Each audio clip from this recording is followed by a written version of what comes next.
Hello students, હું છું Savaliya sir અને મારી YouTube channel Savaliya sir chemistry ટ્રેનરમાં આપનું સ્વાગત છે. વિદ્યાર્થી મિત્રો, 12th સાયન્સ કેમિસ્ટ્રીનું ચેપ્ટર સવર્ગ સંયોજનો, જેના JEE નીટના કોન્સેપ્ટનો આ TTL 6 એટલે કે ટેબલ ટોપ લેક્ચર 6 છે. વિદ્યાર્થી મિત્રો, આ અગાઉના TTL 5માં આપણે સંકીર્ણ સંયોજનો બનવા માટેની પાયાની જરૂરિયાતો, સંકીર્ણમાં સંકરણના પ્રકાર અને ભૌમિતિક રચના તેમજ લિગેન્ડની પ્રબળતા અને સંકીર્ણની સ્થાયીતા વિશે અભ્યાસ કરેલો, જેમાં આપણે NiCN4-2 અને NiCl4-2 સંકીર્ણ દ્વારા ડી કક્ષકોમાં ઇલેક્ટ્રોનની ફેરગોઠવણી વિશે પણ અભ્યાસ કરેલો. આ લેક્ચરમાં આપણે સંકીર્ણ સંયોજનોમાં સમઘટકતા, આમ તો NCERT બોર્ડ લેવલે એનો અભ્યાસ તમે કરી જ ચૂક્યા છો, પરંતુ અહીં આપણે સમઘટકતામાં થોડી એક્સ્ટ્રા બાબતોનો અભ્યાસ કરીશું. ઉપરાંત ડી અને એસ કક્ષકો વચ્ચે ઇલેક્ટ્રોનની ફેરગોઠવણી વિશે અભ્યાસ કરીશું. આ ડી અને એસ કક્ષકો વચ્ચેની ઇલેક્ટ્રોનની ફેરગોઠવણીને જાણતા પહેલાં તમારે TTL 5માં ડી કક્ષકમાં ઇલેક્ટ્રોનની ફેરગોઠવણી વિશે અભ્યાસ થયેલો હોવો જરૂરી છે. તો શરૂ કરીએ. ટાઇટલ છે સંકીર્ણ સંયોજનોમાં સમઘટકતા. તો મુખ્ય બે પ્રકારની સમઘટકતા છે. વિદ્યાર્થી મિત્રો, અહીં આપણે ફક્ત સમઘટકતાના પ્રકારથી પરિચિત થઈ રહ્યા છીએ, કારણ કે NCERT બોર્ડ લેવલે તમારે એનો અભ્યાસ થઈ ચૂક્યો જ છે. તો સૌથી પહેલાં અવકાશીય સમઘટકતા. તો અવકાશીય સમઘટકતા બે પ્રકારની છે: ભૌમિતિક સમઘટકતા અને પ્રકાશીય સમઘટકતા. જ્યારે બંધારણીય સમઘટકતા છે એના પ્રકાર આપણે અહીં લખ્યા છે, એ ચાર પ્રકારની છે: બંધનીય સમઘટકતા, સવર્ગ સમઘટકતા જેને કોઓર્ડિનેશન સમઘટકતા પણ કહે છે, ત્રીજા નંબરે આયનીય સમઘટકતા અને એને આયનીકરણ સમઘટકતા તરીકે પણ ઓળખવામાં આવે છે, અને ચોથા નંબરે છે દ્રાવક યોજન સમઘટકતા, અથવા જો દ્રાવક તરીકે પાણી હોય તો એને જલ યોજન સમઘટકતા તરીકે પણ ઓળખવામાં આવે છે. અવકાશીય સમઘટકતાના જે બે પેટા પ્રકાર છે, એમાં એક છે ભૌમિતિક સમઘટકતા અને બીજી છે પ્રકાશીય સમઘટકતા. વિદ્યાર્થી મિત્રો, ભૌમિતિક સમઘટકતા વિશે પણ તમે પરિચિત થયેલા છો, પરંતુ કાર્બનિક રસાયણ વિજ્ઞાનમાં.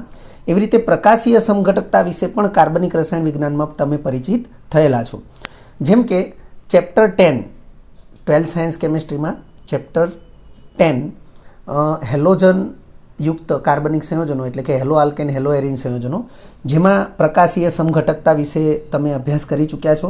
પરંતુ એવી જ પ્રકાશીય સમઘટકતા એ આપણને સંકીર્ણ સંયોજનોમાં, એટલે ખાસ પ્રકારના સંકીર્ણ સંયોજનો જેમાં અષ્ટફલકીય બંધારણ ધરાવતા અને ઓછામાં ઓછો એક ચક્રીય લિગેન્ડ એટલે કે કિલેટ પ્રકારનો લિગેન્ડ ધરાવતો હોય, તો એમાં આપણને આ પ્રકારની સમઘટકતા ખાસ જોવા મળે છે. ભૌમિતિક સમઘટકતાથી પણ તમે 11 સાયન્સમાં પરિચિત થયા છો. 11 સાયન્સની અંદર હાઇડ્રોકાર્બન ચેપ્ટર, જેમાં આલ્કિન સંયોજનો, એની અંદર તમે સિસ ટ્રાન્સ પ્રકારની ભૌમિતિક સમઘટકતાથી પરિચિત થયા છો. તો અહીં આપણે ભૌમિતિક સમઘટકતા જે છે એમાં બે પ્રકારના સંકીર્ણ સંયોજનો માટે અલગ અલગ પ્રકારની ભૌમિતિક સમઘટકતા વિશે જાણીએ છીએ. જે પૈકી સમતલીય ચોરસ પ્રકારના જે સંકીર્ણ સંયોજનો છે એમાં ભૌમિતિક સમઘટકતા તમને જે જોવા મળશે એ સિસ ટ્રાન્સ પ્રકારની મળશે. મેં અહીં સંકીર્ણનો પ્રકાર લખી દીધો છે Ma2B2. વિદ્યાર્થી મિત્રો, અહીંયા Ma2B2 લખ્યું છે, તો એનો અર્થ એવો થશે A અને B બંને એક દંતી લિગેન્ડ છે. A પ્રકારના બે લિગેન્ડ છે, B પ્રકારના બે લિગેન્ડ છે. એટલે સમતલીય ચોરસ રચના જે છે એમાં આ પ્રકારના સંકીર્ણ અથવા Ma2BC એટલે કે A પ્રકારના બે લિગેન્ડ, B અને C પ્રકારના એક એક લિગેન્ડ, એક દંતી લિગેન્ડ હોય, અથવા Ma2B2C અથવા MABC2. આ ચારમાંથી કોઈ પણ પ્રકારના સમચોરસ અથવા તો સમતલીય ચોરસ સંકીર્ણ જે છે એમાં સિસ ટ્રાન્સ પ્રકારના આપણને સમઘટકો જોવા મળશે. સિસ ટ્રાન્સ પ્રકારના સમઘટકો જે લિગેન્ડની સંખ્યા 2 છે એના સંદર્ભમાં જ વિચારી શકાય. આપણે સારી રીતે જાણીએ છીએ કે સમચોરસ રચના હોય અને ચોરસના 4 ખૂણેથી એક એક ઇલેક્ટ્રોન યુગ્મનું પ્રદાન થયેલું હોય તો જે 2 સમાન લિગેન્ડ છે, જેમ કે અહીંયા એ સમાન લિગેન્ડ છે, એકબીજાથી વિરુદ્ધ હોય તો આ ટ્રાન્સ થશે અને એકબીજાના નજીકના સ્થાનમાં હોય, પાસેના સ્થાનમાં, તો એ સિસ થશે. એનાથી આપણે પરિચિત છીએ. જેમ કે આ પાસેનું સ્થાન છે તો આ સિસ થશે. હવે જો બી સમાન હોય તો આપણે બંને બી પાસેના સ્થાનમાં રાખીએ તો સિસ થશે અને બંને બીને વિરુદ્ધ સ્થાનમાં રાખીએ તો ટ્રાન્સ થશે. એ અને સી એ બાકીના સ્થાનમાં ગોઠવવા પડે. એવી રીતે જો બંને સી સમાન હોય, એટલે કે સી લિગેન્ડ 2 વખત હોય તો બંને સી લિગેન્ડને પાસેના સ્થાનમાં રાખીએ તો સિસ થશે અને વિરુદ્ધ સ્થાનમાં સીને રાખીશું તો ટ્રાન્સ થશે. એ સંદર્ભમાં આપણે એને સમજી શકીએ છીએ. અષ્ટફલકીય પ્રકારના સંકીર્ણમાં 2 પ્રકારના સંકીર્ણને આપણે ધ્યાનમાં લઈએ છીએ. MX2L4, તો X અને L બંને એકદંતી લિગેન્ડ છે.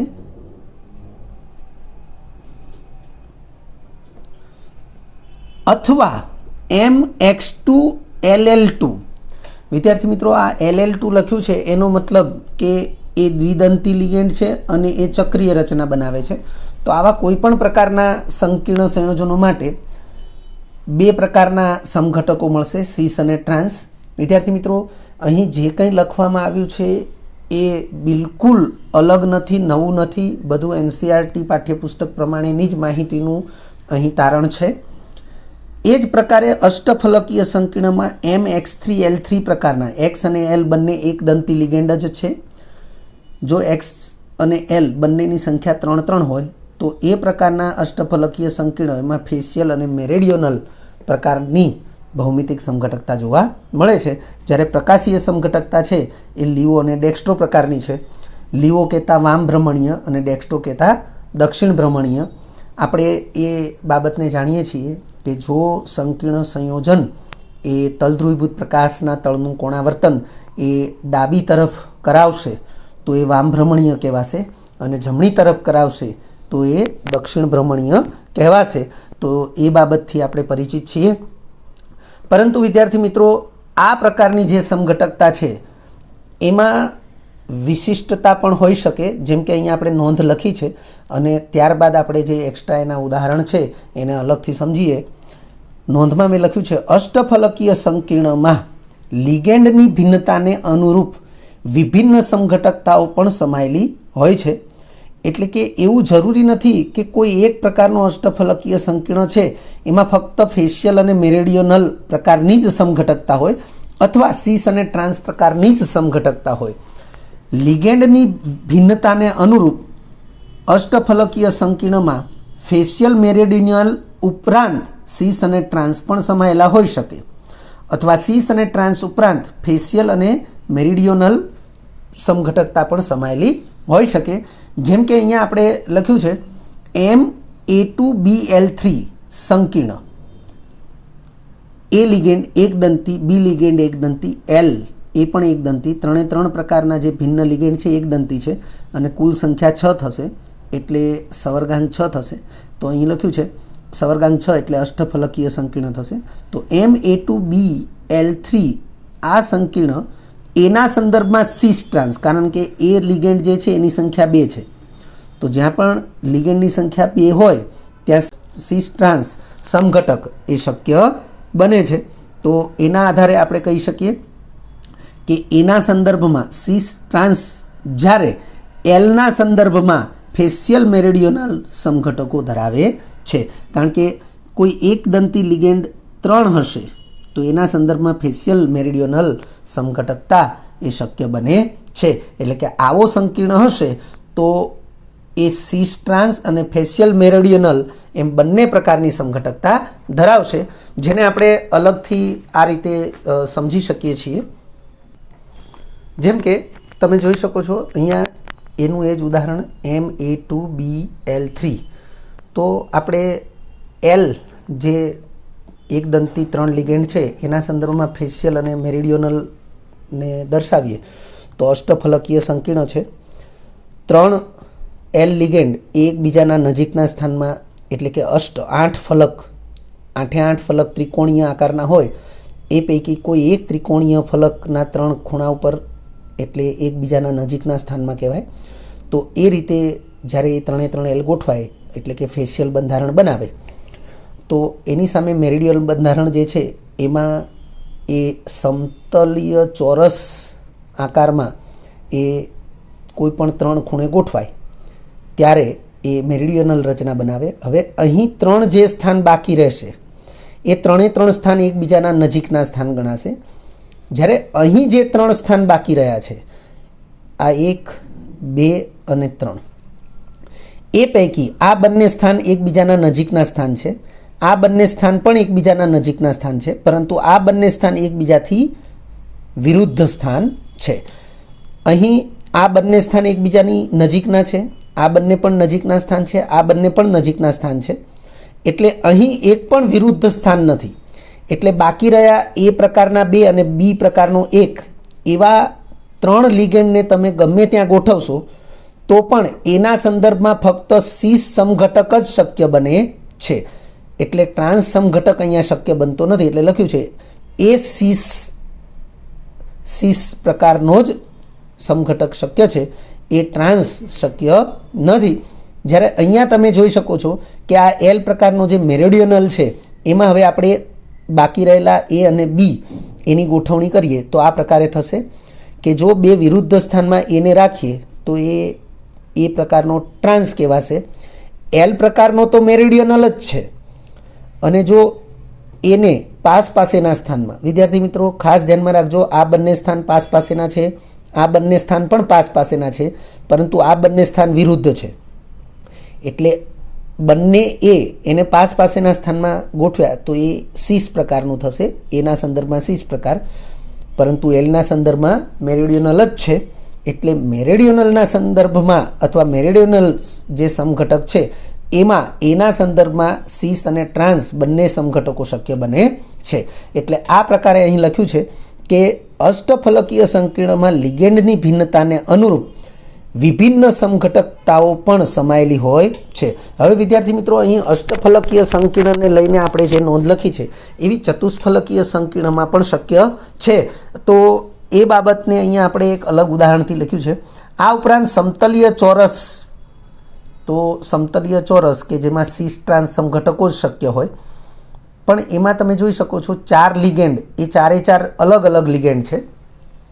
ભલે આપણે સમઘટકોને સીસ ટ્રાન્સ એવા નામ ન આપી શકીએ, પરંતુ 3 ભિન્ન ગોઠવણી એ ધરાવે છે, તો 3 ભિન્ન એ સમઘટકો કહી શકાય. તમે જોઈ શકો છો કે આ સમતલીય ચોરસ પ્રકારની ગોઠવણી છે. એ કોઈ એક લિગેન્ડને આપણે ધ્યાનમાં લઈ લઈએ, દાખલા તરીકે લિગેન્ડ એને આપણે ધ્યાનમાં રાખીએ દર વખતે, તો લિગેન્ડ એના વિરુદ્ધ સ્થાન ઉપર અહીંયા સી લિગેન્ડ છે, અહીંયા બી લિગેન્ડ છે અને અહીંયા ડી લિગેન્ડ છે. તો આ પ્રકારે 3 ગોઠવણી શક્ય બને છે. તેથી એ સમચોરસ અથવા સમતલીય ચોરસ પ્રકારનો જ સંકીર્ણ છે, પરંતુ એના 3 બંધારણો શક્ય હોવાથી એના 3 સમઘટકો શક્ય બને છે. વિદ્યાર્થી મિત્રો, આ ઉપરાંત પણ આપણે બહુ કેન્દ્રીય ચક્રીય સંકીર્ણમાં વિશિષ્ટ પ્રકારની સવર્ગ સમઘટકતા જોઈ શકીએ છીએ. સવર્ગ સમઘટકતા એ બંધારણીય પ્રકારની સમઘટકતા છે. તમે જોઈ શકો છો કે બંધારણીય સમઘટકતા જેમાં સવર્ગ સમઘટકતા અથવા કોઓર્ડિનેશન સમઘટકતાનો ઉલ્લેખ છે, તો તમે એનસીઆરટી બોર્ડ લેવલે ભણ્યા છો એમાં જે ઉદાહરણ તમે લીધા છે એમાં બંને સંકીર્ણ ભાગ, ધનાયન અને ઋણાયન બંને સંકીર્ણ ભાગ, એમાં કેન્દ્રસ્થ ધાતુ આયન છે એના વીજભાર સમાન છે. પરંતુ અહીં આપણે જે ચર્ચા કરીએ છીએ એ એક વિશિષ્ટ પ્રકારની સવર્ગ સમઘટકતાની વાત છે અને જેમાં બંધારણ ચક્રીય પ્રકારનું હોય છે, તેમજ બંને કેન્દ્રસ્થ ધાતુ પરમાણુ એ સમાન કે ભિન્ન હોઈ શકે, પરંતુ તેના વીજભાર પણ સાથે સાથે ભિન્ન હોઈ શકે. એવી બાબત છે. એટલે બંને સંક્રાંતિ ધાતુ આયનના વીજભાર ભિન્ન હોય એ પ્રકારની સમઘટકતા પણ જોવા મળે ત્યારે એને વિશિષ્ટ સવર્ગ સમઘટકતા કહે છે. તમે અહીંયા ઉદાહરણ જે આપ્યું છે એને તમે જોઈ શકો છો કે જમણી બાજુએ કોબાલ્ટ છે, ડાબી બાજુએ પણ કોબાલ્ટ છે. OH સમૂહ બંનેની અંદર એ બ્રિજ લિગેન્ડ છે એટલે એ તમે જોઈ શકો છો. અહીંયા જે કોબાલ્ટ છે એની સાથે NH3 પ્રકારના 2 અને Cl માઇનસ પ્રકારના 2 લિગેન્ડ જોડાયેલા છે, જ્યારે અહીંયા CO એટલે કે કોબાલ્ટ જે છે એની સાથે NH3 પ્રકારના 4 લિગેન્ડ જોડાયેલા છે.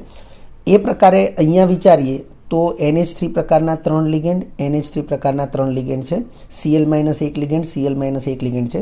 અહીંયા બંને કોબાલ્ટ પરમાણુ એટલે કે કેન્દ્રસ્થ પરમાણુ એ સમાન ઓક્સિડેશન સ્થિતિ એટલે કે સમાન ધન વીજભાર ધરાવશે, જ્યારે અહીંયા બંને કોબાલ્ટ પરમાણુ એ ભિન્ન ઓક્સિડેશન સ્થિતિ દર્શાવશે.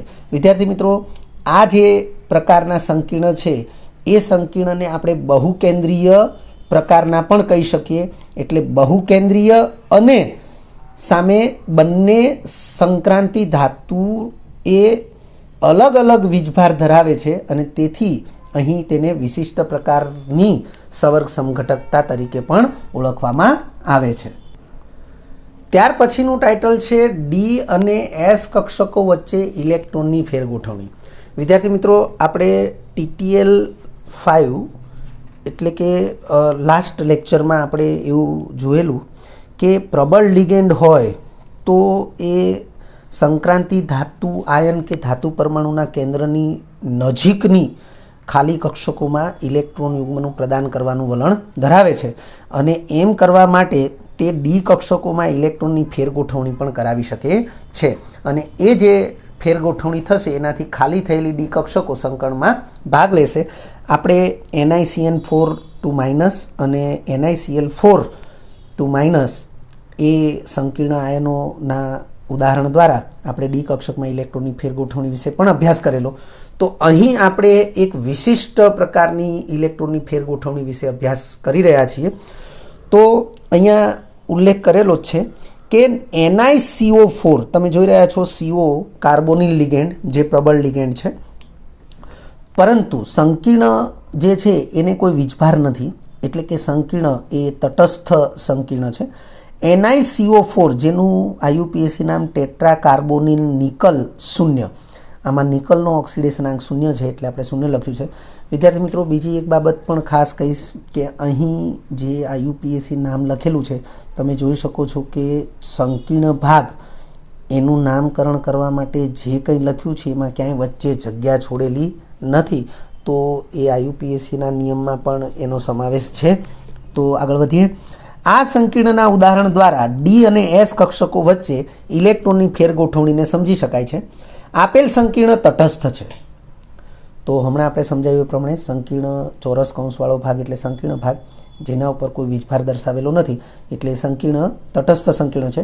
તેમજ કાર્બોનિલ લિગેન્ડ એટલે આ CO પણ તટસ્થ હોવાથી એ તટસ્થ લિગેન્ડ છે. વિદ્યાર્થી મિત્રો, લિગેન્ડ એ વીજભારની દ્રષ્ટિએ 3 પ્રકારના છે, એનો અભ્યાસ પણ આપણે કરેલો જ છે. તો જે તટસ્થ લિગેન્ડ છે એમાં કાર્બોનિલ લિગેન્ડ છે એનો સમાવેશ છે જ. તો કાર્બોનિલ તટસ્થ લિગેન્ડ છે અને તેથી આપણે કહી શકીએ કે મધ્યસ્થ ધાતુ જે છે નિકલ એ પણ તટસ્થ છે. કારણ કે તમે એનો વીજભાર શોધો તો તમને ખ્યાલ આવશે. તમે જોઈ શકો છો કે અહીંયા નિકલનો વીજભાર NiCO4 ચોરસ કૌંસ અને કૌંસની બહાર કોઈ વીજભાર નથી એટલે પરિણામી વીજભાર 0.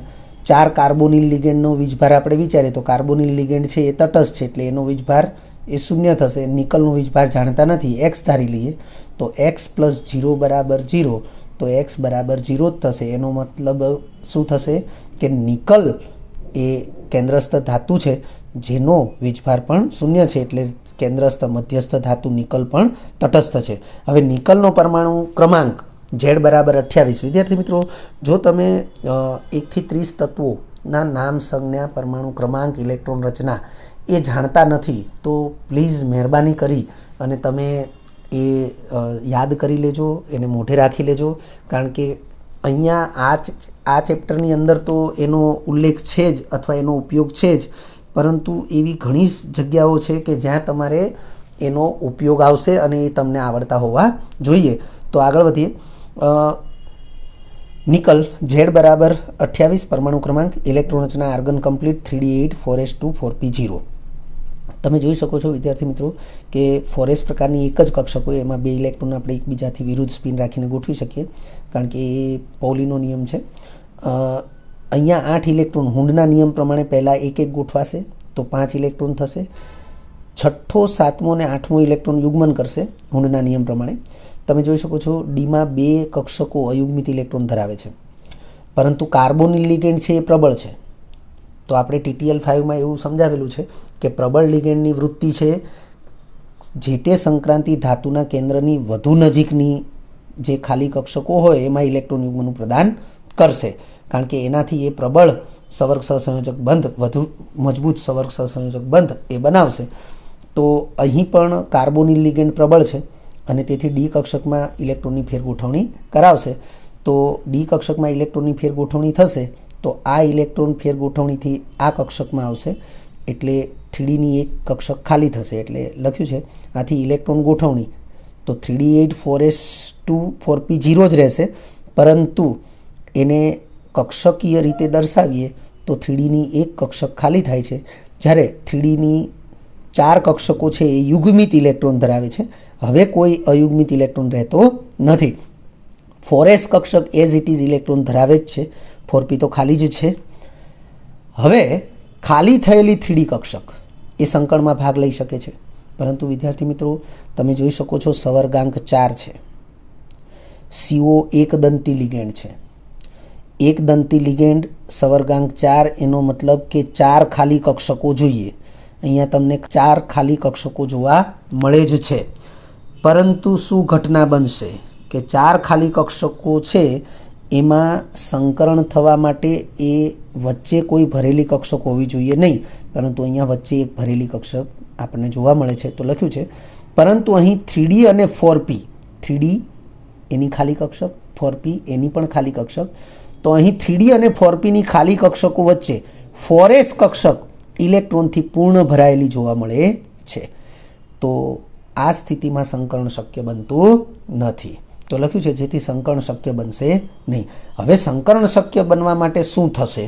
તો લખ્યું છે આ સ્થિતિમાં બીજા તબક્કે, પ્રથમ તબક્કે શું થયું તો 3Dની ઇલેક્ટ્રોન રચના છે એમાં ઇલેક્ટ્રોનની ફેરગોઠવણી થઈ, પરંતુ હવે બીજા તબક્કે શું ઘટના બની રહી છે? તો લખ્યું છે આ સ્થિતિમાં બીજા તબક્કે કંઈક આવું થઈ રહ્યું છે કે આ 4sના જે 2 ઇલેક્ટ્રોન છે એ 3Dની ખાલી કક્ષકમાં ગોઠવાય છે.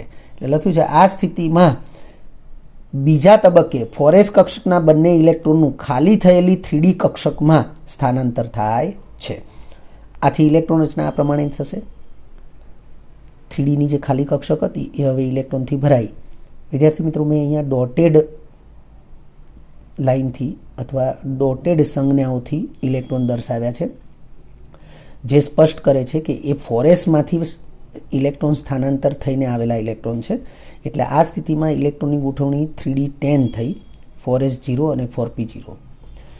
તો આમ પ્રબળ લિગેન્ડ, CO પ્રબળ લિગેન્ડ છે, એટલે આમ પ્રબળ લિગેન્ડની હાજરીમાં વિદ્યાર્થી મિત્રો અહીંયા જે આપણે આ વિધાન લખી રહ્યા છીએ એ વિધાન એ ખૂબ જ ધ્યાનમાં રાખવા જેવું વિધાન છે. આમ કહીએ તો એ શરતી વિધાન છે.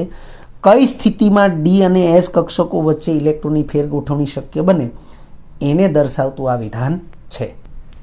તો લખ્યું છે આમ પ્રબળ લિગેન્ડ COની હાજરીમાં, એટલે કે પ્રબળ લિગેન્ડ હોય તો જ હાજરીમાં ઉપર મુજબ અહીંયા આપણે જોઈ રહ્યું કે પહેલાં ડી કક્ષકમાં ઇલેક્ટ્રોનની ફેરગોઠવણી થઈ, પછી 4sમાંથી 3Dમાં એટલે કે S અને ડી કક્ષક વચ્ચે ઇલેક્ટ્રોનની ફેરગોઠવણી થઈ. એટલે લખ્યું છે કે આમ પ્રબળ લિગેન્ડ COની હાજરીમાં ઉપર મુજબ ઇલેક્ટ્રોનની ક્રમશઃ ફેરગોઠવણી થવાથી, ક્રમશઃ એટલે પહેલાં ડી કક્ષકમાં જ આંતરિક ફેરગોઠવણી થઈ, પછી S અને ડી વચ્ચે ગોઠવણી થઈ.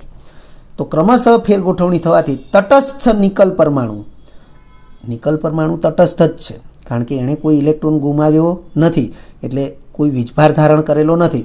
એટલે ફેરગોઠવણી થવાથી તટસ્થ નિકલ પરમાણુની ઇલેક્ટ્રોન રચના argon complete 3d10 4s0 4p0 થાય છે.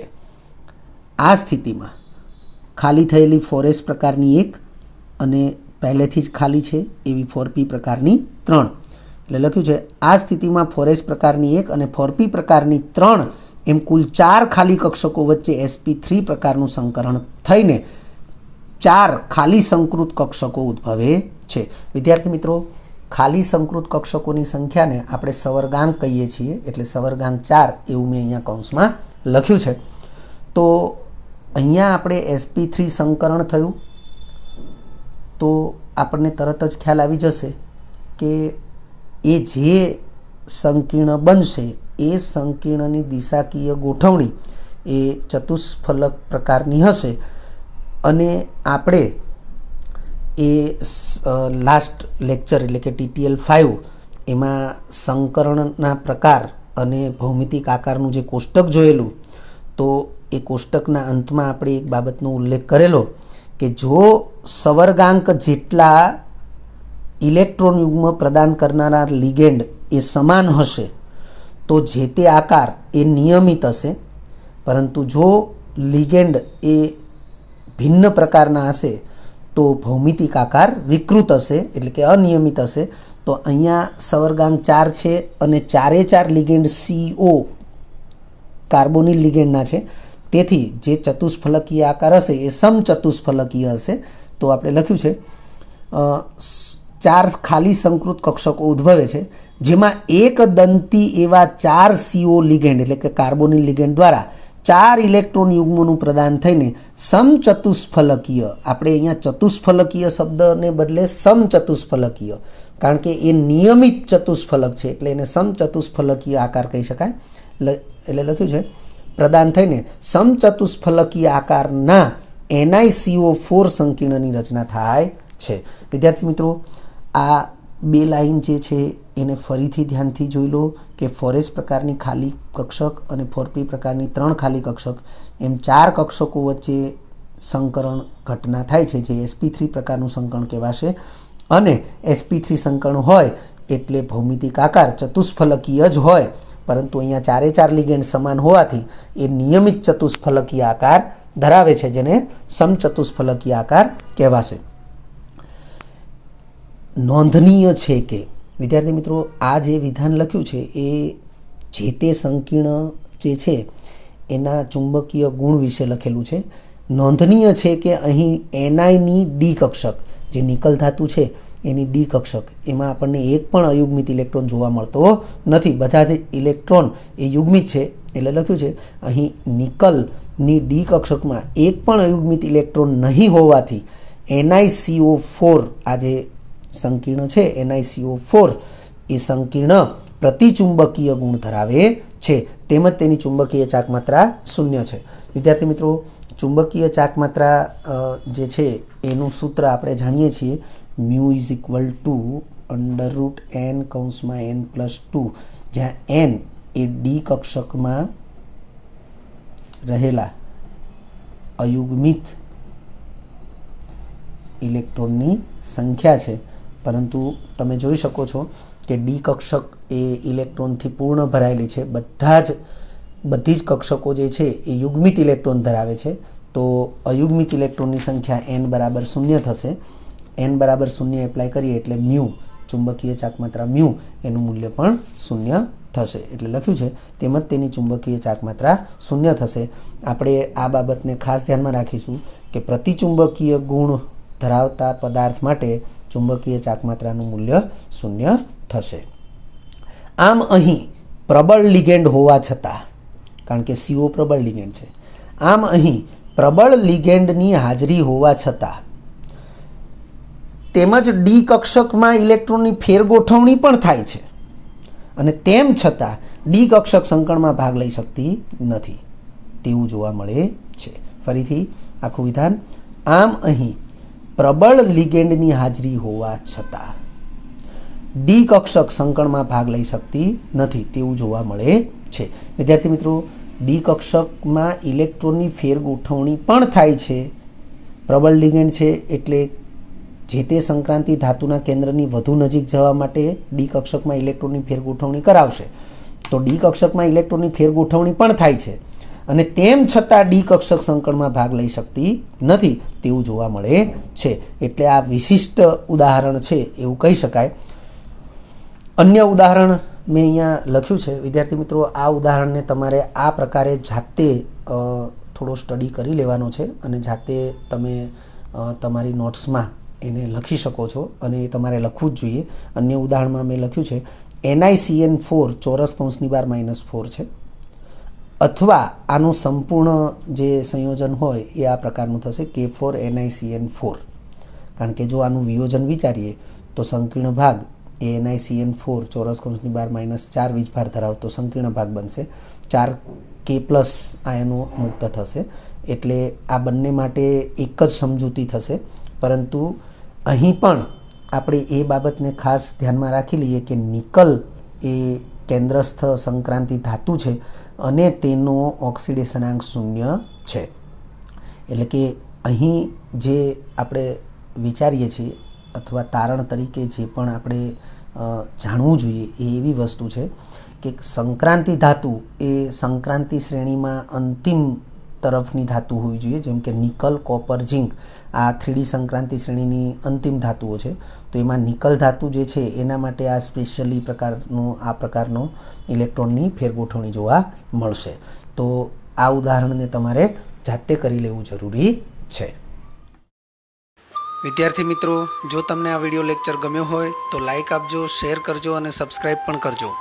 અગાઉના લેક્ચરનું રિવિઝન અને પાઠ્યપુસ્તકનું વાંચન કરતા રહેજો. આ લેક્ચર અંગે કોઈ પણ ડિફિકલ્ટી હોય તો મને વોટ્સઅપ કરી શકાય.